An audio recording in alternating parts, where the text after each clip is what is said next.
Meus amados,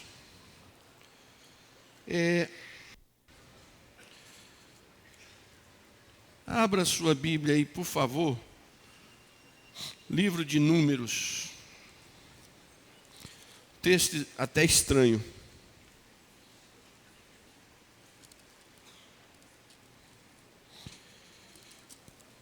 Capítulo de número 14.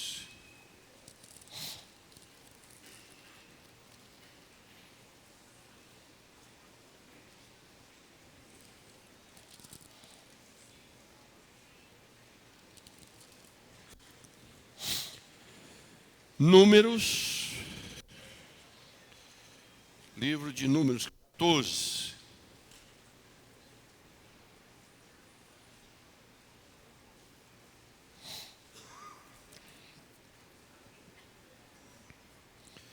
Esse livro, escrito por Moisés.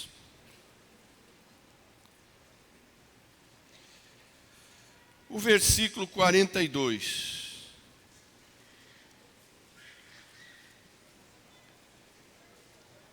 Vamos ler? Vamos toda a igreja juntos ler? 1, 2, 3.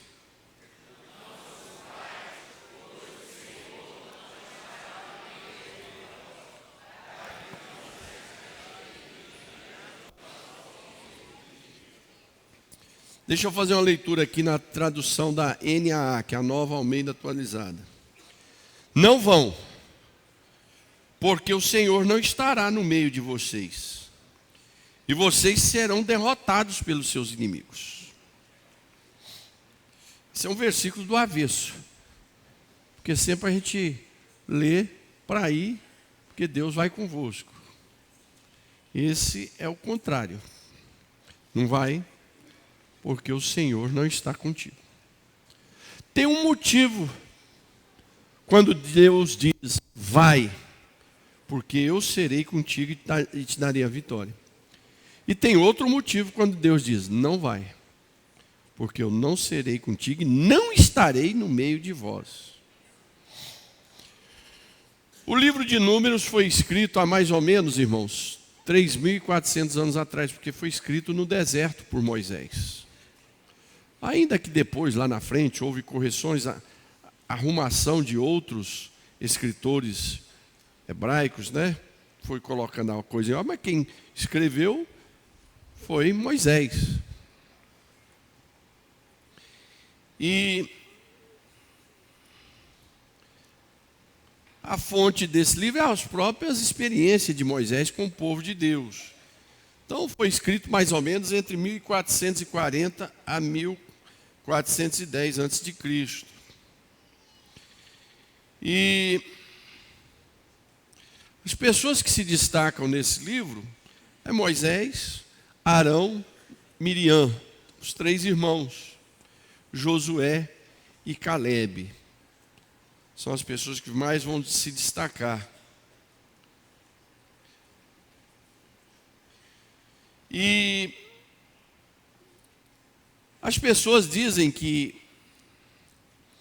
esse livro é chamado de livro de Números, porque logo nos primeiros versículos fala sobre o levantamento do censo que foi feito por Moisés. Deus disse a Moisés, levanta o censo do número de homens de 20 anos para cima, de todas as 12 tribos.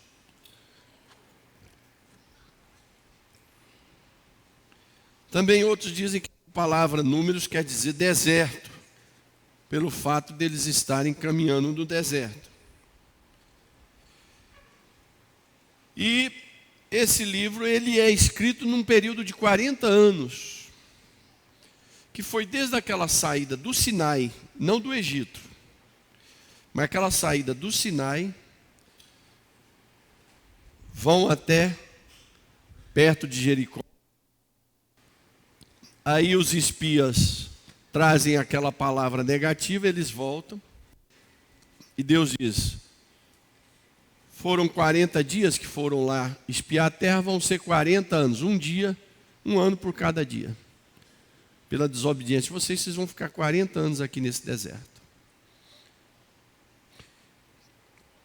E aí, esse livro vai até, novamente, quando eles estão à porta da entrada, aonde aí Moisés escreve Deuteronômio para deixar a lei ali novamente para eles.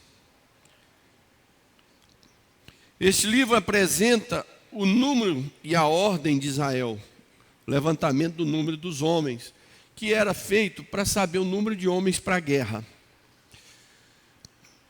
Deus dá ensinamento para o serviço e para as lutas do povo enquanto eles estavam a caminho da terra de Canaã.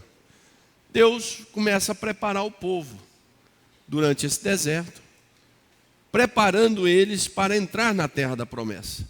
Deus nos dá promessa. Mas as promessas, para ser cumprido na nossa vida, Deus tem que nos preparar. E o preparo é no deserto, não é no palácio. Quando é dentro do palácio, mas Deus faz desse palácio um deserto. O Senhor também designou cada tribo para uma função específica nesse período. Os temas de obediência e rebelião vão estar ali sendo trabalhados nesse livro. Os que obedecem, os que desobedecem, obedecem e rebelião, vão caminhar juntos nesse livro. Interessante. De obediência e rebelião vão estar caminhando o tempo todo junto nesses 40 anos, durante a escrita desse livro. Seguido também de arrependimento e bênçãos, que estão em todo o livro, como também em todo o Antigo Testamento. Grandes bênçãos, é maná descendo do céu, era a coluna de fogo durante a noite e de nuvem durante o dia. É a água que jorrou da rocha, que é Cristo. Paulo diz que aquela água que jorrou, aquela rocha que fez a água jorrar era Cristo. Paulo diz isso. Quem estava ali era Cristo. Olha que coisa tremenda. Simbologia, né? Agora aqui, o que acontece para Deus falar assim? Não vão, porque o Senhor não estará no meio de vocês, e vocês vão ser derrotados pelos seus inimigos. Deus me livre. Essa palavra não foi dita por qualquer um, foi dita pelo próprio Moisés.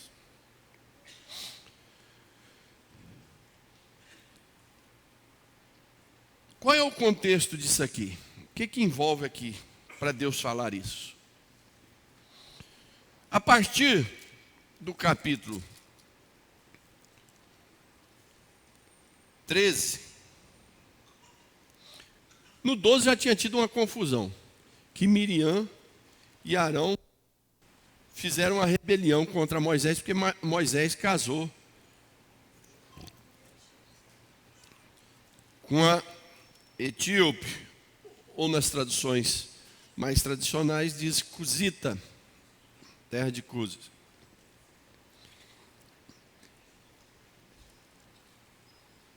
Uma mulher negra. E passada essa rebelião, Deus diz a Moisés: escolhe um homem de cada tribo e envia eles na terra. Eles já estavam aqui de frente à terra da promessa, só sendo separado pelo rio Jordão. Estavam nas campinas de Moabe, já avistando do outro lado as grandes cidades como Jericó. Desculpa eu ficar tomando água toda hora por causa da garganta, viu? E Deus diz: envia eles. E eles foram. E percorreram a terra durante 40 dias. E ficaram encantados com a terra. Terra de rios, de águas. E para quem conhece Israel, realmente é uma coisa assim, fantástica. principalmente da parte do meio para cima, aí que o negócio é espetacular, com as águas, lagos, serras verdes, né? Para o sul é mais deserto, que vai fazer a divisa ali perto do Egito. E viram cachos de uvas que eram precisos 2 homens para carregar. Olha que coisa extraordinária. Realmente a promessa, vou levar vocês para uma terra que mana leite e mel, vai ser cumprido. Porque aonde eles estavam, o Egito, era uma terra de leite e mel. Era uma terra de água, de fertilidade, de boa alimentação. Só que não era deles. Era uma terra de leite e mel. O Egito era uma terra de leite e mel, mas não era deles. Deus tem as suas formas de trabalhar. Eles não foram parar no Egito por acaso. José, pelo poder de Deus, que levou eles para o Egito. Agora Moisés, pelo poder de Deus, vai lá tirar eles do Egito. A gente tem que entender o tempo de Deus, os momentos de Deus, o agir de Deus, as formas diferentes que Deus trabalha, né? Uma época, Deus pega José, um líder, e leva o povo para o Egito. Outra época, Deus levanta um outro líder e tira do Egito. Agora, estão diante da sua terra, aonde eles vão poder plantar, aonde eles vão cercar os terrenos e serão deles. As casas serão construídas para eles. E os seus filhos vão herdar os seus bens. Olha aqui, que alegria. Olha que satisfação. As cidades enormes, gigantes, estruturadas, com exércitos. E eles retornam.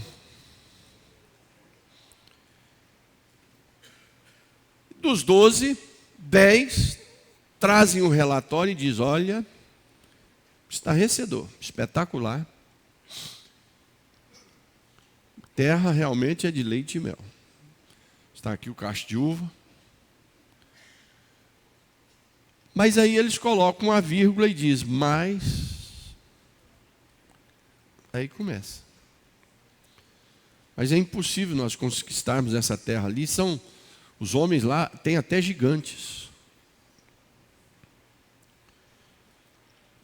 É impossível conquistar essa terra porque as cidades são de muralhas gigantescas. De cara aqui nós vamos pegar uma cidade aqui chamada Jericó, que é monstruosa.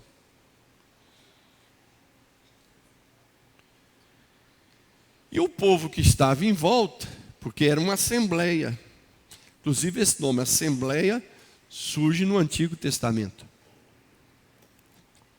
Que era realmente a reunião do povo de Deus, Assembleia de Deus. E o povo está em volta ali daquela assembleia. Moisés sentado com eles, numa assembleia, e o povo acompanhando o relatório, todo mundo numa expectativa. A primeira expectativa, um olhava para o outro, aquela alegria só. Meu Deus, a nossa terra.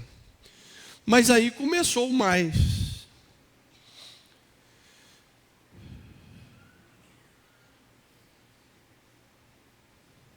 É prudente, no nosso dia a dia, a gente olhar as coisas positivas e negativas. É prudente. Você vai dar um passo, é prudente você olhar, olha, qual é o lado positivo disso, qual é o lado negativo.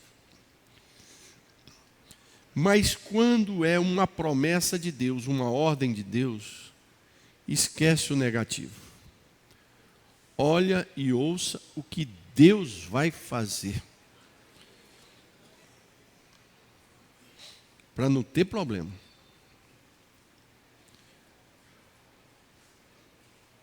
Quando eles começaram a mostrar o lado negativo das grandes fortalezas, do poderio dos exércitos, dos gigantes, O povo foi ouvindo aquilo, os milhares que estavam ali, e um ia passando para o outro. O que ele está falando? Não, ele está dizendo que lá não tem jeito.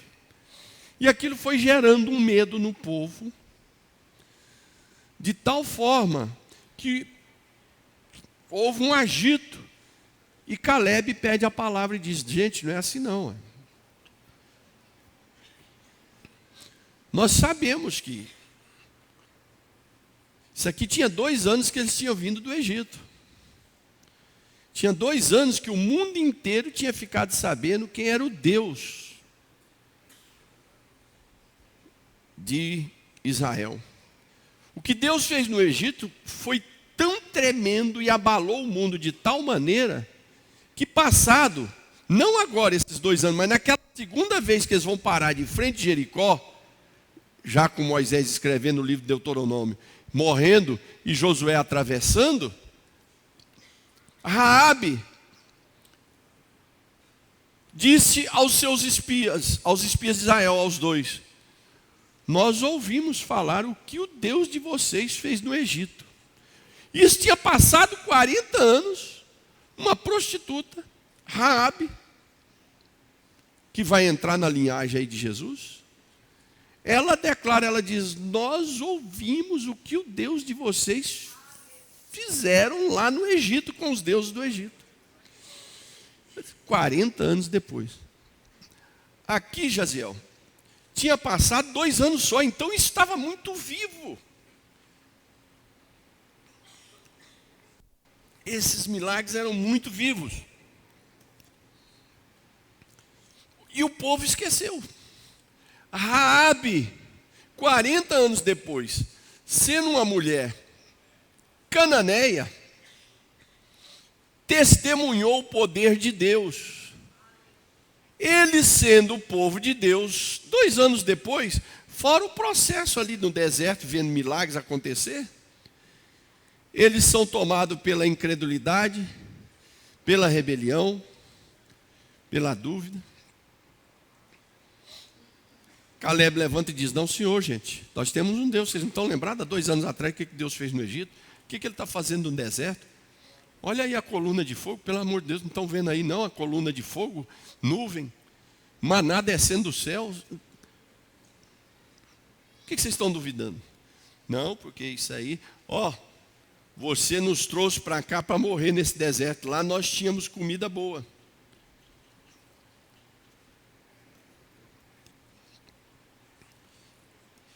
Logo em seguida vira uma rebelião infernal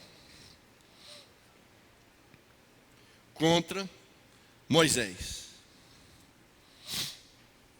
Uma rebelião infernal. O povo se levanta contra Moisés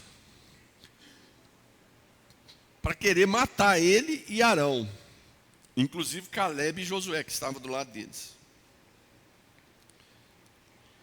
E a revolta foi muito grande. E Deus disse, deixa que eu vou matar esse povo agora. Moisés intercede, pedindo, não mate ninguém.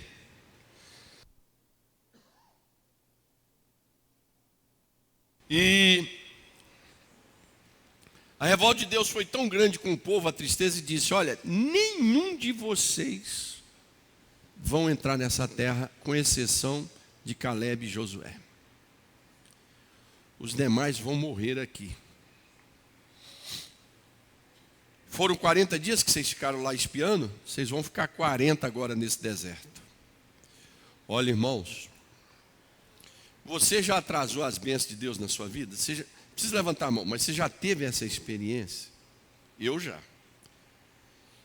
É revoltante. Tem coisas, pastor João, que eu estou recuperando na minha vida, hoje, com 56 anos, de coisas que eu atrapalhei a Deus lá na minha juventude. Lá na minha juventude. Que hoje eu estou recuperando. Bênçãos que eu atrasei. Você tem que fazer uma reflexão nisso. Esse povo provocou a ira, saiu do plano de Deus de tal forma que as bênçãos de Deus, que era para aquele dia, foram atrasadas em 40 anos. Ô Jorge, eu tenho bênçãos de Deus que eu estou recuperando agora, depois de 40 anos, literal. Estou com 56. 35, 40 anos, estou recuperando agora. Coisa que era para mim ter conquistado há 35 anos atrás. Por quê? Por causa da desobediência da gente. No meu caso aqui, a minha desobediência, os meus erros, fez eu atrasar o plano de Deus na minha vida. Olha que nós somos capazes de atrasar a promessa de Deus na nossa vida. Nós temos que fazer isso é uma reflexão muito séria. Eu e você temos a capacidade de atrasar uma promessa de Deus na nossa vida. Eu e você temos a capacidade de retardar uma bênção que Deus preparou para nós hoje.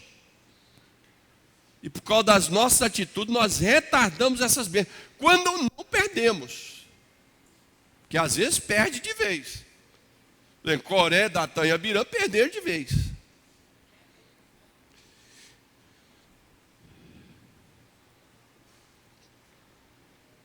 E ainda colocaram o coitado do Caleb e de Josué, que eram crentes fiéis, e atrasaram a bênção na vida dos dois. Por causa do povo, os dois ainda entraram numa furada tremenda.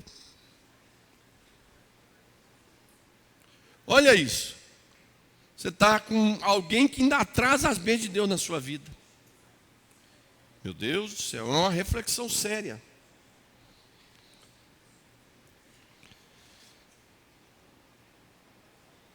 E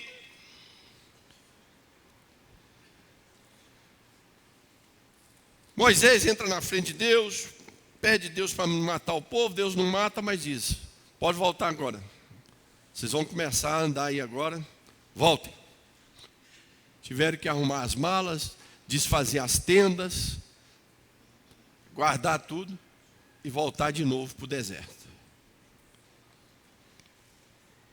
Irmãos, não atrase a bênção de Deus na sua vida, como eu já tive a experiência de atrasar as bênçãos de Deus na minha vida, bênçãos que eu estou recebendo hoje, que já era para ter recebido há 35 anos atrás, 30 anos atrás.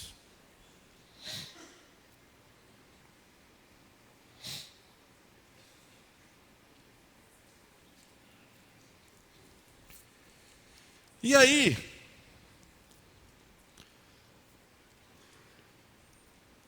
Deus diz, através de Moisés, nenhum desse povo vai ver a terra da promessa. Só os seus filhos que vão entrar, mas eles vão morrer no deserto. Vocês não entrarão na terra da qual jurei, que faria vocês habitar, com exceção Caleb, filho de Jefoné, e Josué, filho de Num. Mas o cadáver de vocês vão ficar pelo deserto.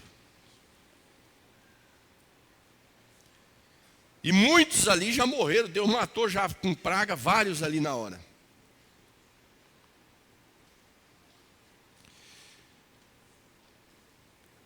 Quando Deus disse a eles, vão porque a terra é de vocês, eles murmuraram, reuniram, blasfemaram e disseram, vocês nos trouxeram para cá para morrer. Agora Deus disse, agora vocês não vão. Depois disso tudo, eles querendo consertar com Deus, mas sem arrependimento no coração,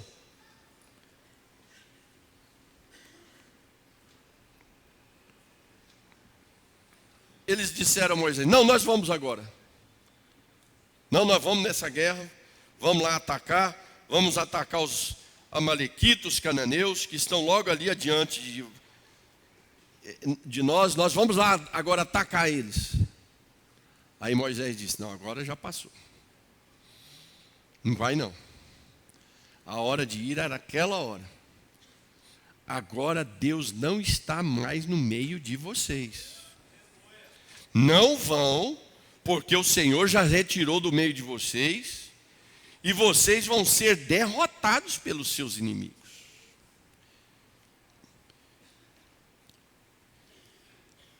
Interessante, nesse texto nos ensina que o Senhor coloca a terra da promessa e as bênçãos para ser conquistado, vencer os inimigos, mas pela desobediência do povo, agora o povo quer ir não pela direção de Deus, mas quer ir pela sua própria vontade, pelo seu desejo.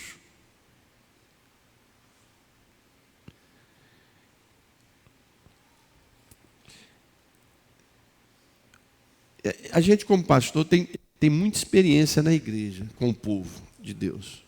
Fora as nossas mesmo, os nossos erros pessoais, como homem, como servo de Deus, como pai, como tudo. E a gente também acompanha os erros dos outros.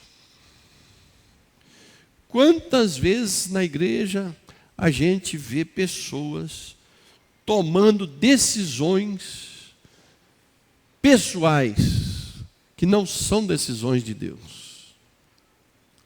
E o final disso é queda, é derrota, é vergonha, é vexame. Quando o Senhor está conosco e nós estamos com Ele, a vitória é certa. Ainda que tenhamos que derrubar muralhas gigantes, não é fácil, mas a vitória é certa. Vai vir lágrimas, vai vir choro, vai vir gigantes, vão vir muralhas, vão vir exércitos, mas o Senhor vai nos dar a vitória. Não é fácil. Deus não disse, está aí a terra da promessa, entra aí que já está tudo pronto. Não, está aí a terra da promessa. Tá bom, mas e aí? Agora vocês entram e derrubam os inimigos. Uai, mas é assim? É. Não é de qualquer jeito. Paga um precinho aí.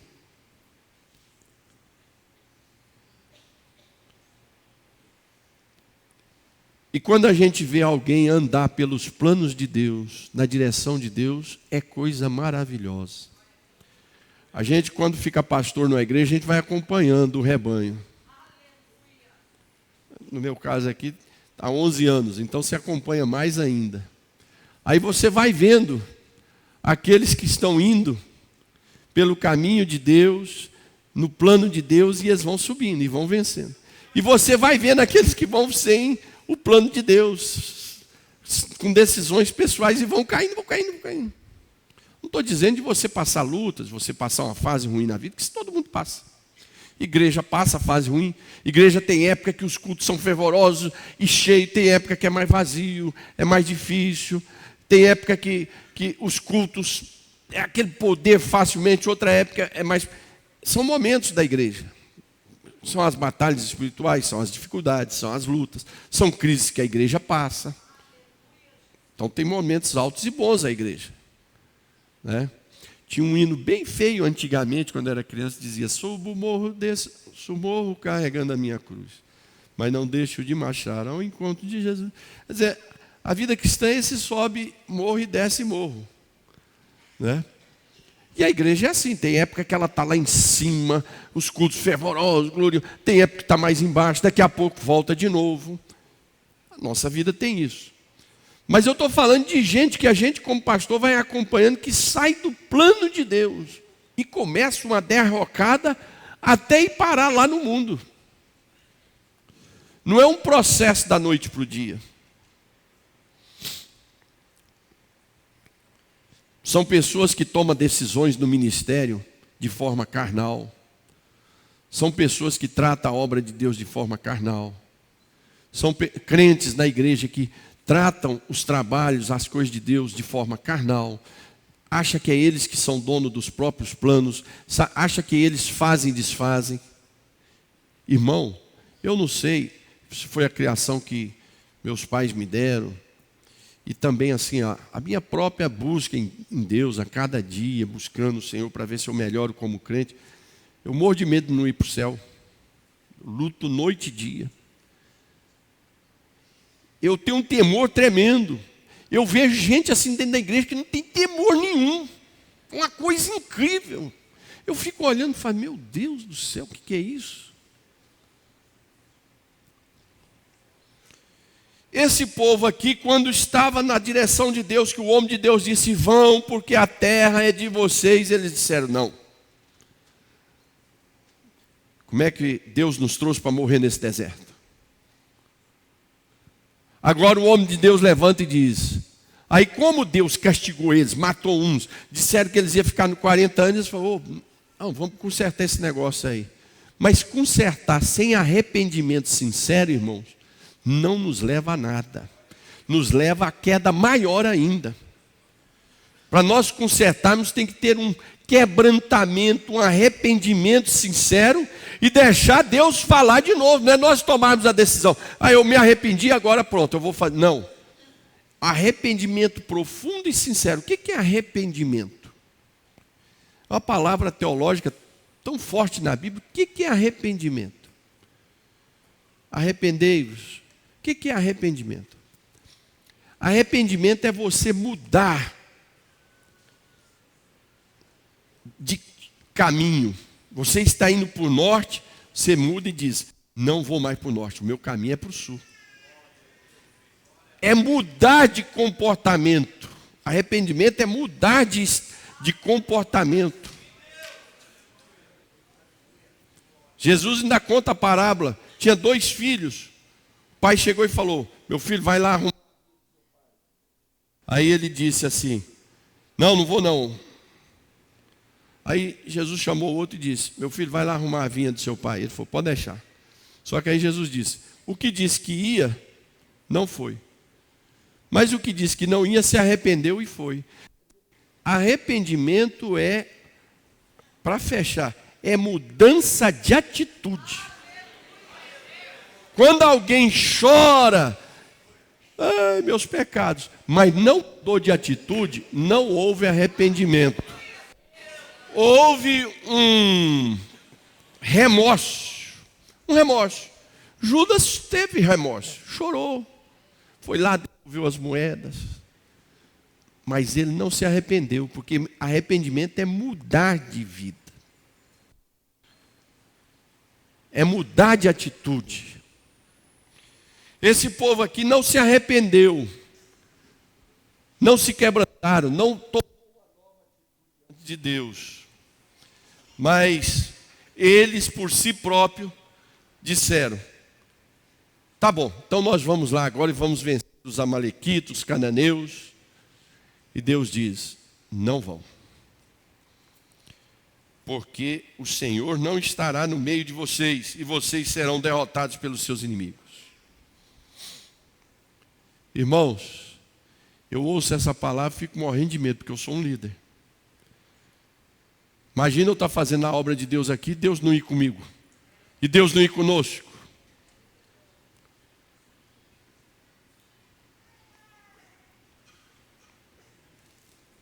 É um negócio esquisito. É um terror. Você imaginar que Deus pode sair do nosso meio.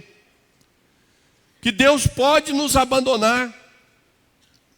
Por causa das nossas atitudes, por causa dos nossos pecados, por causa das nossas rebeliões. Por que Deus abandonou esse povo? Por causa das suas desobediências, das suas rebeliões. Falta de arrependimento, de quebrantamento, de humilhação aos pés do Senhor. Deus disse, não vou mais com vocês. Irmãos, quantas famílias Deus já saiu do meio deles? Quantas pessoas Deus já saiu da vida deles? Quantas igrejas o Senhor já abandonou? Estão lá só na história por alguém. Dá um microfone. Estão lá vivendo a história de alguém que lá no passado fez, que foi homem de Deus, e aí eles estão vindo naquelas ondas que foram feitas lá no passado, mas Deus já saiu do meio deles.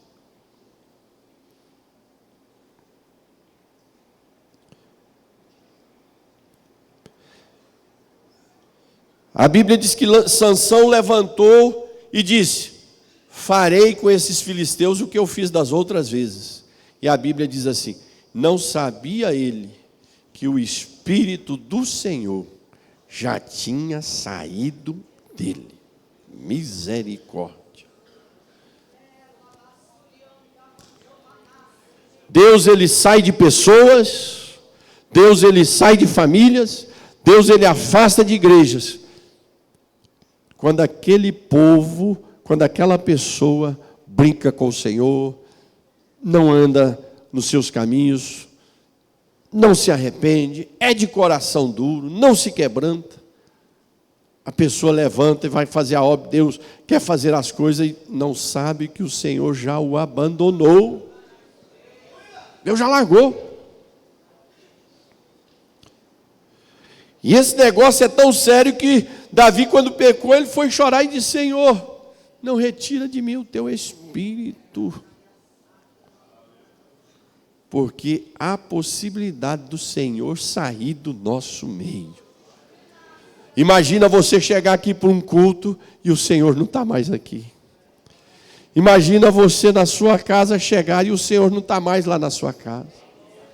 Imagina você andando pelas ruas, mas o Senhor não está mais contigo para te dar vitória. O Senhor não fala mais contigo. A Bíblia diz que Saul procurou a Deus. Em sonhos, Deus não falou. Em profetas, Deus não falou. Em revelação, Deus não falou. Deus não falava mais com ele. Aí ele foi aonde tinha que falar. Foi atrás daquela feiticeira. Quer dizer, um homem que procura a Deus e Deus não fala. Essa é uma mensagem para nos levar a uma reflexão de temor e tremor. Que o nosso Deus é um Deus que quer estar comigo e com você. O nosso Deus é um Deus que quer estar com o seu povo. O nosso Deus quer estar no nosso lar, quer estar na nossa igreja. Mas nós podemos fazer com que o nosso Deus se afaste de nós, saia da nossa casa, saia da nossa igreja. Imagina Deus sair da nossa casa, irmãos. Como é que vai ficar eu, você, a esposa, os filhos? Como é que vai ser? Deus saiu, largou nossa casa. Os nossos cultos, se Deus largar. E a nossa vida?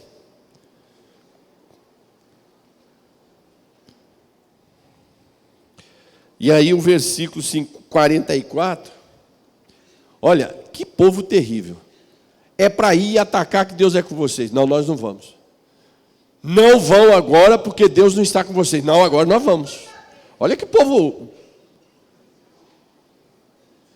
Quando é para ir, não vai. Quando não é para ir, vai. Aí qual é o resultado? 44. Contudo, eles teimaram em querer entrar na região montanhosa. No entanto, a arca da aliança do Senhor e Moisés não saíram do meio do arraial. Não foi com eles. Então os amalequitas e os cananeus que habitavam na região montanhosa desceram e os atacaram, derrotando-os até Orna. O Senhor não está com vocês. Não, nós vamos. Sou crente há muitos anos, tenho uma experiência. Então vai.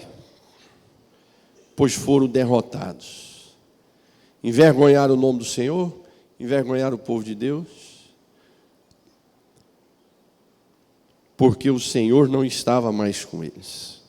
Irmãos, que nessa noite nós venhamos fazer uma reflexão, que a minha e a sua vida esteja debaixo do plano e da vontade de Deus. Que o meu pastorado esteja debaixo do plano e da vontade de Deus. Que a minha casa esteja debaixo da bênção de Deus. Que a sua casa esteja debaixo da bênção de Deus. Que os seus projetos, irmão, não seja seu, mas que esteja debaixo da direção de Deus. Que as suas decisões estejam direcionadas pelo seu Deus.